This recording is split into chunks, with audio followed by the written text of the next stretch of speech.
Okay, I'd like to just cover off Matthew 24 and the fact that there are two raptures contained within Matthew 24. Two raptures for two different sets of people, in fact. There's a lot of argument within the church as to whether there's a pre-tribulation rapture or post-tribulation rapture. And opposing parties, there shouldn't be opposing parties, but opposing parties give scriptures in support of either. The reality is the scriptures are in fact in harmony. So what we see is there's a church rapture and there is a rapture for Israel. The church rapture occurs at the beginning or just before the tribulation starts, and there's a rapture for Israel right at the end of the tribulation, and both of these are contained within Matthew 24, hidden almost as in a code to be revealed in these last days. So let's just first understand what is Matthew 24 about. Matthew 24 is Jesus responding to questions that his disciples asked him as to what would be the signs of the end of the times, end of days. And Jesus gives an account of what things will be like. Various false prophets that will arise, famines, tribulations, and so on, earthquakes in various places, pestilences. We've seen COVID-19. But this is just a forerunner. We are actually not in tribulation just yet. Tribulation starts when the church is raptured. Let's have a look at both of these. We'll start off with the two different snatching aways, or harpazo for one group at least, and there's a catching away of another group. And the order, the code that's been revealed is that the order's been reversed in Matthew 24. So as to keep it hidden until these last days. So if we look here, it says here, Jesus is talking about the Great Tribulation. He talks about the abomination, the cause of desolation, and all the troubles that come from there. It says, immediately then after the tribulation of those days, the sun will be darkened, and the moon will not give its light. Okay, so when it says immediately after the tribulation of those days, that's quite important. That would be after the 7.5 year period of tribulation. The sun will be darkened, the moon will not give its light, the stars will fall from heaven, and the powers of the heavens will be shaken. Then the sign of the Son of Man will appear in heaven, and all the tribes of earth will mourn. And they will see the Son of Man coming on the clouds of heaven with power and great glory. And he will send his angels with a great sound of a trumpet, and they will gather together his elect from the four winds, from one end of heaven to another. So what we see is angels being sent out to collect his elect. And the elect here refers to specifically Israel. Israel that for 2,000 years since Christ came had rejected Christ, and it was the church age, a church age of 2,000 odd years, the age of grace, when the church is taken out the way. Israel is once again protected.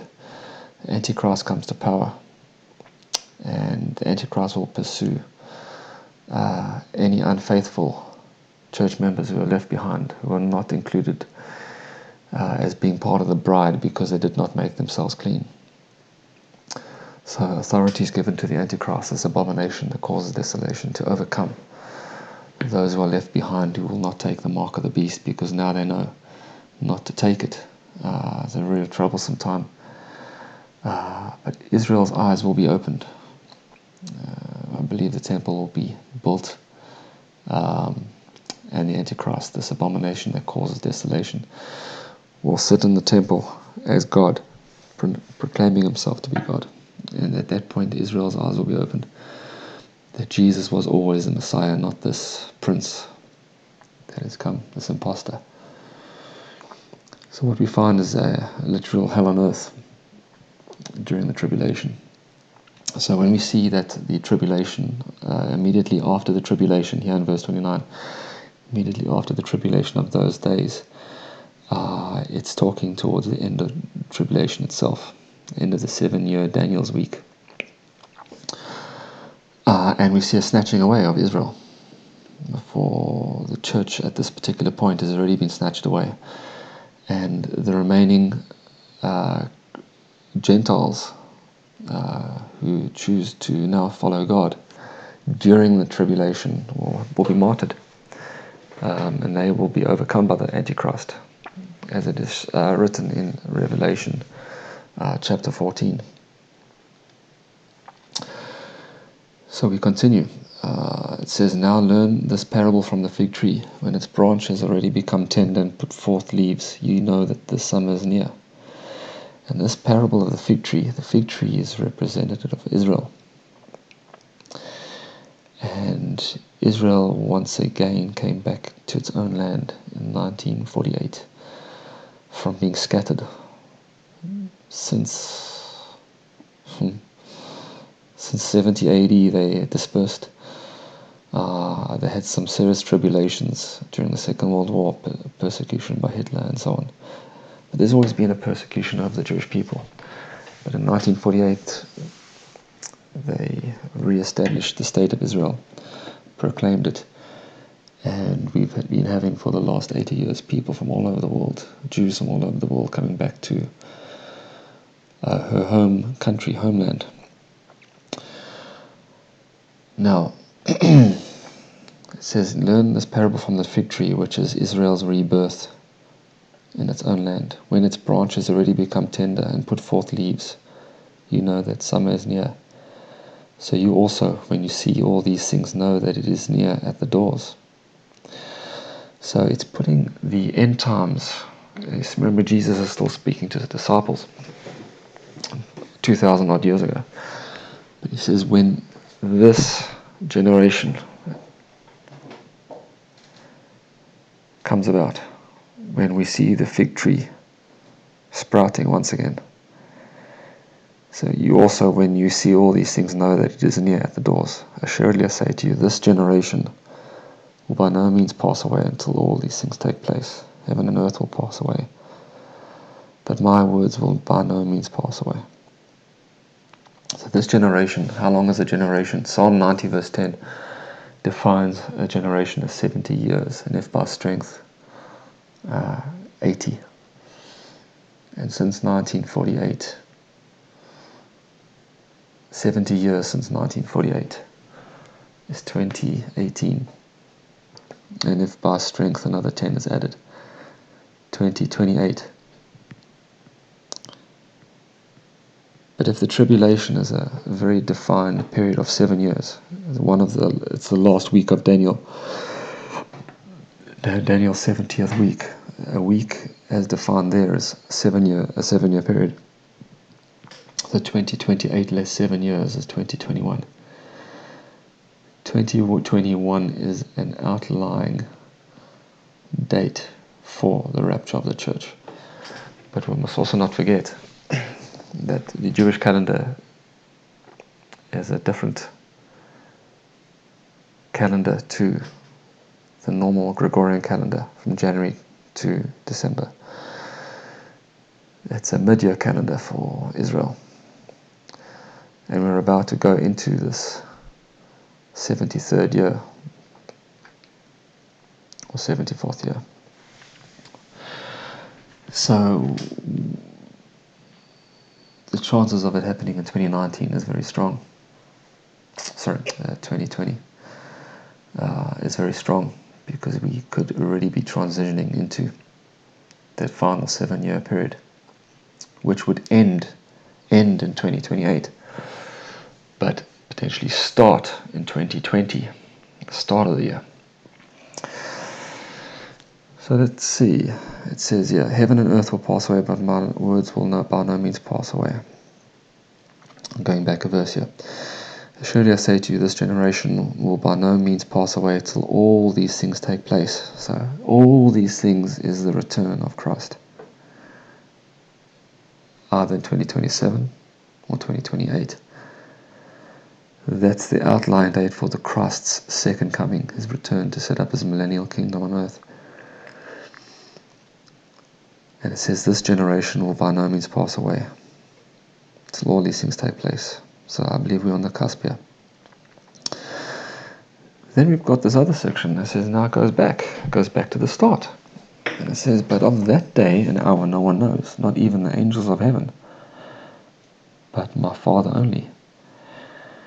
But as the days of Noah were, so also will the coming of the Son of Man be. For as in the days before the flood, they were eating and drinking, marrying and giving in marriage, until the day that Noah entered the ark, and did not know until the flood came and took them all away. So also will be the coming of the Son of Man be. 2 women will be grinding at the mill, one will be taken, the other left. Watch therefore, for you do not know what hour your Lord is coming. So we see a rapture again. And your question, which would jump to the mind of anyone reading this, is would this rapture in verse 40, 41 and 42 be the same as this rapture or gathering in verse 31? And the answer is no.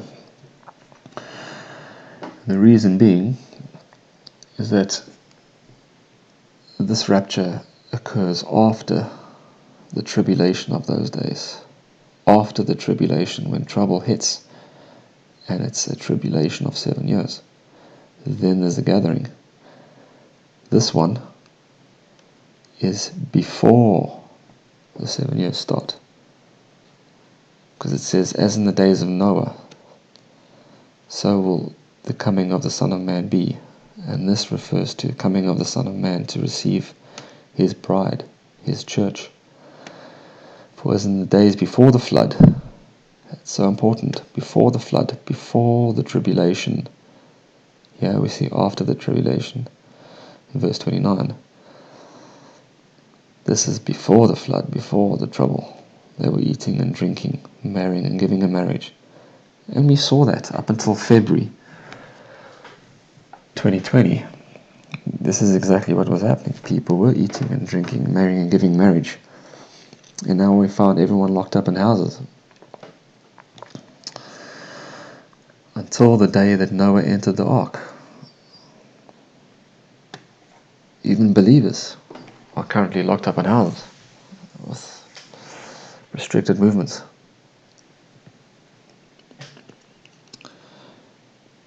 And what you'd find if you go back to Noah, you'd see that Noah entered the ark, and there was a period of 7 days where they were in the ark before God shut the door.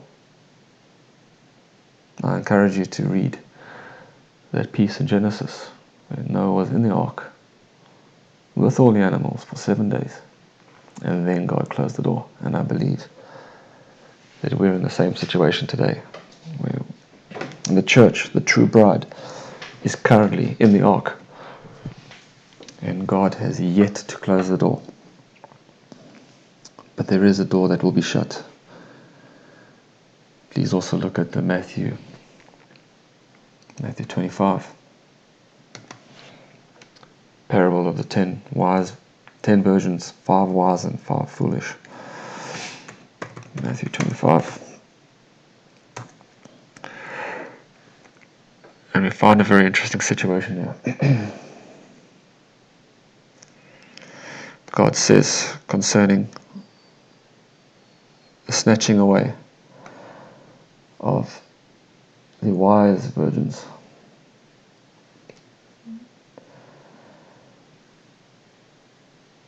The bridegroom came for them, and those who were ready, it's quite an important piece, those who were ready, a bride that's prepared herself, went in with him to the wedding, and the door was shut. Just like the door was shut in the days of Noah, there was a period of grace, 7 days for Noah. Ours is a little bit longer than 7 days. But the door was shut, and then the other virgins came saying, Lord, Lord, open. And he said, I do not know you. Watch therefore, for you do not know, you know neither the day nor the hour which the Son of Man is coming. And we see that here in verse 42. Watch therefore, for you do not know what hour your Lord is coming. Verse 13 of Matthew 25 and verse 42 of Matthew 24 refers to the same thing. So this snatching away, this 2 men in the field, one taken, the other left, 2 only grinding at the mill, one taken, the other left, refers to the snatching away, the harpazo of the church, because it takes everyone by surprise. This one, from verse 36 to 42, takes everyone by surprise except for those who are watching, meaning his bride. With this one, verse 29 to 31, everyone knows by this stage the things that have occurred upon planet Earth and the things that have fallen from the sky and the various tribulations and persecutions and supernatural things that have come upon this planet. Men's hearts failing them, Luke says. Men's hearts failing them.